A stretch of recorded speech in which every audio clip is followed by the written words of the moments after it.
Hey everybody, Neil Patrick Harris here, your friendly neighborhood narrator for this deep dive into biblical history.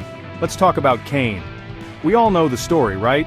Adam and Eve's firstborn, the guy who got jealous and did something truly awful to his brother Abel. Murder people, heavy stuff, so God banished Cain. No more hanging out in Eden for this guy. He was cursed to walk the earth, marked as an outcast. But here's the thing, Cain didn't just disappear. He went on to have a family, and that's where our story really begins. You see, Cain's descendants are a big deal in biblical history. They're tied to all sorts of drama, conflict, and even the flood.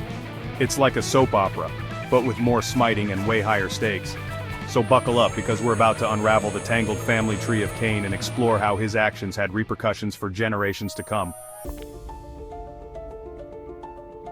Okay, so Cain is wandering the earth, right? He ends up in the land of Nod, which sounds lovely, but it's basically exile central. He starts a family, and we get a whole lineage that unfolds. There's Enoch, Irad, Mehujael, Methusael. It's a mouthful, I know. Now these names might seem like just a list, but each one represents another generation touched by Cain's original sin. Remember that mark God gave him? It wasn't just a physical thing, it was a spiritual stain that seemed to pass down through his descendants. And it's not just about who came from whom.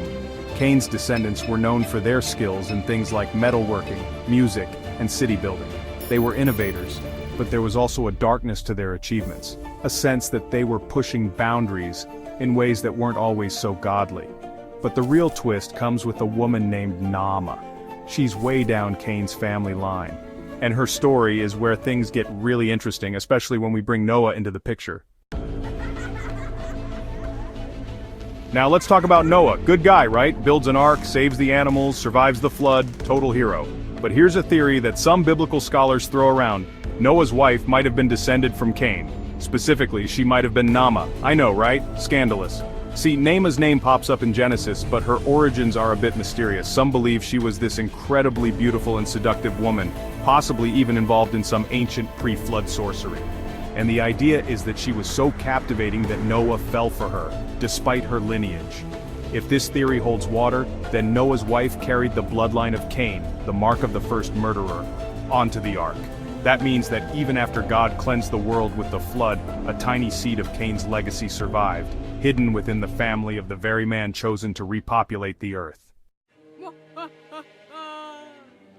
Section 4, the curse continues, Ham and the shadow of transgression. Okay, so the flood happens, the ark lands, and everyone's feeling grateful to be alive, right? Well, not so fast. Noah has 3 sons, Shem, Japheth, and Ham, and guess who gets caught up in some post-flood drama? You got it, Ham. The story goes that Noah plants a vineyard, drinks too much wine, and ends up, well, let's just say indisposed. Ham stumbles upon his father in this state and does something disrespectful. The exact nature of his transgression is debated, but whatever it was, Noah was not happy. He cursed Ham's son, Canaan, and his descendants for generations to come. Now, some scholars believe that Ham's actions weren't just about filial disrespect. They see it as a symbolic echo of Cain's sin, a transgression against the natural order, fueled by the lingering influence of that ancient curse. Section 5, Land of Conflict, Canaan and the Inheritance of Sin. So, who is this Canaan guy, and why is his fate such a big deal? Well, Canaan is Ham's son, and he ends up inheriting a land that becomes a major point of contention in biblical history. We're talking about the land of Canaan, which later becomes the land of Israel. Now remember how Cain was cursed to wander the earth? Well, some people believe that Canaan and his descendants inherited a twisted version of that curse. Instead of wandering, they were tied to a land marked by conflict and strife. It's like the sins of the father, multiplied by generations of turmoil. The Israelites, who believed themselves to be descended from Shem, saw the Canaanites as their enemies, a people tainted by the legacy of Cain. And the battles fought over this land, the bloodshed and the struggle for control, all become part of a larger narrative about the consequences of sin and the enduring power of ancient curses. Section 6, the Serpent's Seed, a Legacy of Discord. So what's the takeaway from all this family drama and biblical history? Well, it's about the idea of legacy, the way that choices made generations ago can echo through time and influence the course of events. Cain's sin, that primal act of violence, casts a long shadow. Some people see the story of Cain and his descendants as a kind of cautionary tale, a reminder that our actions have consequences, not just for ourselves but for generations to come. It's about the enduring struggle between good and evil, played out on the battleground of human history. And what about Naamah? Well, she remains an enigma, a figure shrouded in mystery and speculation. Was she truly a descendant of Cain, carrying the serpent's legacy in her blood? We may never know for sure.